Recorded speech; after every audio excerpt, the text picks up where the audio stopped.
Assalamualaikum warahmatullahi wabarakatuh. Saya Sinta Apriani dengan NIM 0306193192. Di sini saya akan menjelaskan tentang materi pramuka. Untuk memenuhi tugas pada mata kuliah Pendidikan Kepramukaan dengan dosen pengampu Bapak Dr. Rusyono MA. Tanda dan sandi. Tanda dan sandi merupakan alat komunikasi yang dapat digunakan pada saat di lapangan atau pada saat penjelajahan. Ragam tanda dan sandi ada banyak. Di antaranya ada yang menggunakan asap, bendera, cermin, dan sebagainya. Tujuan mempelajari tanda dan sandi adalah untuk melatih kepekaan diri sebagai seorang pramuka. Selain melatih kepekaan, juga melatih kemandirian, keterampilan, kedisiplinan, kecerdasan, dan simulasi pemecahan sandi. B. Kompas. Kompas adalah alat bantu untuk menentukan arah mata angin. Bagian-bagian terpenting dari kompas yaitu 1. Dial, yaitu permukaan arah. 2. Visir, yaitu untuk pembidik sarat. 3. Jarum, yaitu untuk petunjuk. 4. Kaca pembesar, yaitu untuk membaca pada angka. 5. Tutup dial dengan 2 garis bersudut 45. Yang terakhir, alat penggantung untuk menompang kompas pada saat membidik. C. Tali temali. A. Macam-macam simpul. 1. Simpul ujung tali. Simpul ujung tali memiliki gunaan agar tali pintalan pada ujung tali tidak mudah lepas atau terurai. 2. Simpul mati. Simpul mati memiliki kegunaan untuk menyambung dua utas tali yang sama besaran dan tidak licin dalam keadaan kering. Selain itu, memiliki kegunaan sebagai mengakhiri suatu ikatan. 3. Simpul anyam. Simpul anyam memiliki kegunaan untuk menyambung dua utas tali yang tidak sama besarnya dan dalam keadaan kering. 4. Simpul anyam berganda.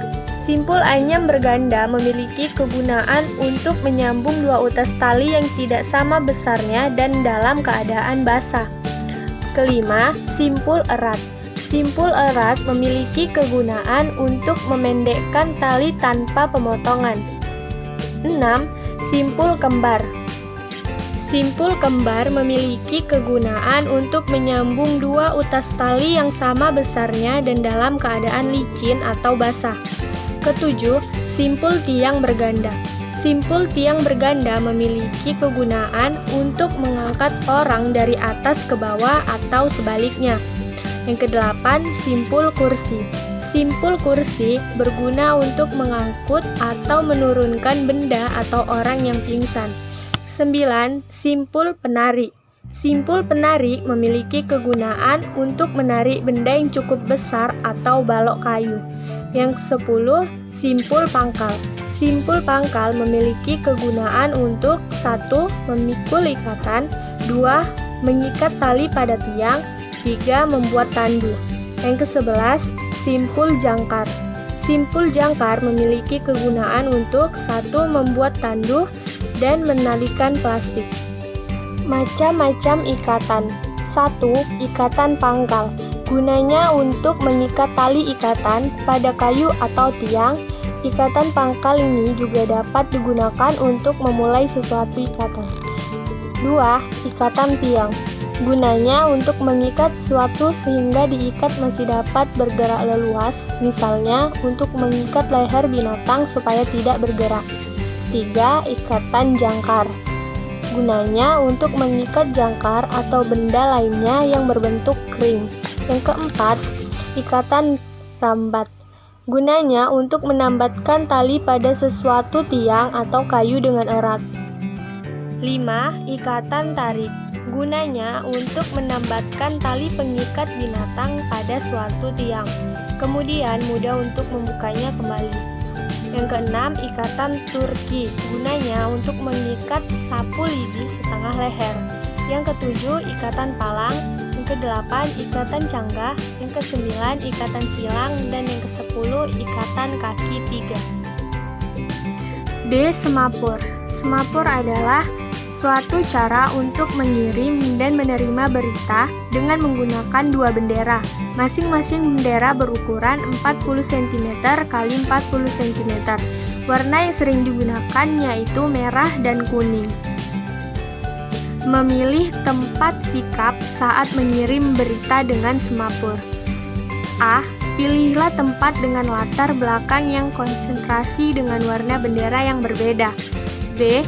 Hindarkan arah sinar matahari yang menyalipkan penerima atau pengirim. C. Sikap badan adalah berdiri tegak, kaki dibuka pada saat tidak mengirim isyarat. Yang D. Selama mengirim isyarat, tangan kanan dijaga tetap lurus dengan tangan kita. Yang E. Kirimkan isyarat dengan mantap dan jangan ragu-ragu. E. Morse. Morse adalah sistem representasi huruf, angka, tanda baca, dan sinyal dengan menggunakan kode titik dan garis yang disusun mewakili karakter tertentu pada alfabet. Semboyan Morse dapat dilakukan dengan berbagai cara sebagai berikut. 1. Suara, yaitu dengan menggunakan fluid. Yang kedua, sinar, yaitu dengan menggunakan senter. Yang ketiga, tulisan, yaitu dengan menggunakan titik. Yang keempat, bendera, yaitu dengan bendera Morse. F. Perpetaan. Perpetaan adalah kegiatan kepramukaan yang sangat menarik dan menyenangkan karena peserta didik dibawa langsung untuk mengenal alam terbuka. A. Peta panorama. Peta panorama adalah peta yang dibuat untuk mengetahui, membedakan, dan menggambarkan keadaan daerah dari sudut pandang tertentu. Yang harus diperlihatkan dalam pembuatan peta panorama yaitu sebagai berikut. 1. Arah pandang atau sudut pandang. 2. Penggambaran batas daerah. 3. Pembuatan arsiran. 4. Pembuatan arah utara. Kelima, sudut batas atau keterangan. B. Peta lapangan. Peta lapangan adalah peta yang menggambarkan keadaan atau kondisi suatu tempat dan daerah sekitarnya dengan skala yang lebih kecil. Yang harus diperhatikan dalam pembuatan peta lapangan adalah sebagai berikut. 1. Penentuan skala. 2. Penentuan batas dan sudut batas lapangan.